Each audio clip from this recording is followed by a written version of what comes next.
Hello, welcome to my channel. ఈరోజు నేను చేయబోయే రెసిపీ వచ్చి చికెన్ ఫ్రై.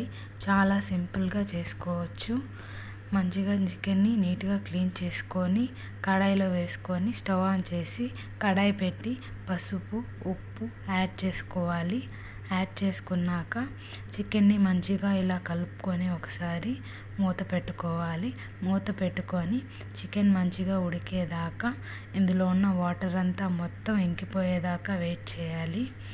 మంచిగా ఇంకిపోయాక చికెన్ని పక్కకు తీసుకొని అదే కడాయిలో నూనె వేసుకొని కొద్దిగా ఆవాలు, తర్వాత కరివేపాకు రెమ్మలు, తర్వాత జీలకర్ర కూడా యాడ్ చేసుకోవాలి.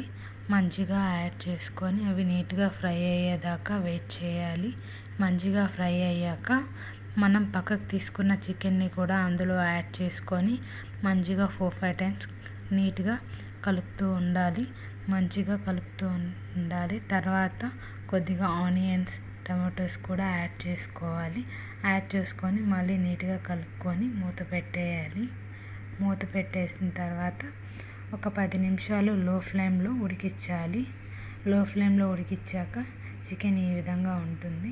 చికెన్ని ఇలా మంచిగా కలుపుకొని అందులో ఇక మన స్పైసెస్ని యాడ్ చేసుకోవాలి. కారం, ధనియాల పొడి, తర్వాత chicken masala, garam masala, pepper powder అన్నీ యాడ్ చేసుకొని మంచిగా కలుపుతూ ఉండాలి. ఇలా మంచిగా కలుపుకుంటూ ఉండాలి. కలుపుకొని మూత పెట్టి లో ఫ్లేమ్లో 10 నిమిషాలు ఉడికించి మూత తీసి మళ్ళీ మంచిగా కలుపుకోవాలి. ఇక లాస్ట్ 10 మినిట్స్లో హై ఫ్లేమ్లో మంటను పెట్టుకొని ఈ విధంగా ఫాస్ట్గా చికెన్ని కలుపుతూ ఉండాలి. చికెన్ అనేది మంచిగా రోస్ట్ అవుతుంది. మంచిగా రోస్ట్ అవుతూ ఉంటుంది కాబట్టి చికెన్ అయితే ఇలా మంచిగా నీట్గా కుక్ చేసుకోవాలండి. ఇలా చాలా సింపుల్గా మన ఇంట్లో ఉన్న వాటితోని చాలా తక్కువ టైంలోనే మంచిగా చేసుకోవచ్చు అన్నమాట. ఈ రెసిపీని చూడండి, ఎంత మంచిగా క్రంచీగా మంచిగా ఫ్రై అయిందండి. ఇలాగే నీట్గా ఫ్రై చేసుకోవాలి. మీ దగ్గర కొత్తిమీర ఉంటే కూడా లాస్ట్లో యాడ్ చేసుకోండి. నచ్చితే లైక్ చేయండి, సబ్స్క్రైబ్ చేయండి.